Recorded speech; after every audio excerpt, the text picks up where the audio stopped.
多谢预科，再来看玉山落雪啊，透早4、5点，玉山气象站落雪，上低温度0.3度，即是差不多半公分。再来到下晡点外，又搁落雪，未这个所有呢，翕到这个真水的美景。玉山气象站更加或者白雪砍掉咧，看起来嘛真水。气象署表示讲，这个周末呢，因为气温回升，落雪几率变较低。后礼拜有大陆热气团落南，不过各地气温下降的情况下，水汽较少，所以讲呢是大冷的天气。啊，美国无实时预测1月中旬有可能的受到湖北极震动的影响，有可能出现霸王寒流的超低温，需要提醒乡亲爱细致。玉山落雪下，气象站靠白雪砍起，四周围观山规片强要变做金白色世界。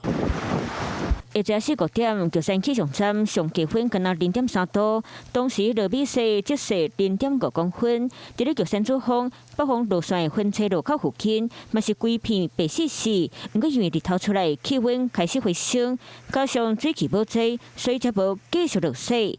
不过这片水景已经互爬山民众看甲是心花开。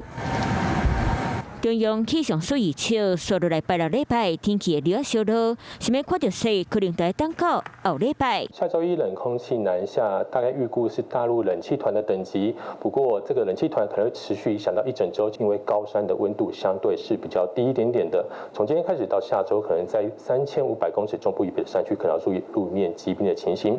气象署讲，后礼拜开始会有中国冷气团分量无济，天气大冷，中南部会有8度到10度的日夜温差，而且到1月中，美国波士预估台湾受到湖北极震动影响，也就是地区冷空气流到中低纬度地区，使到规个台湾天气可能会增出霸王级寒流，提醒民众拢爱加注意。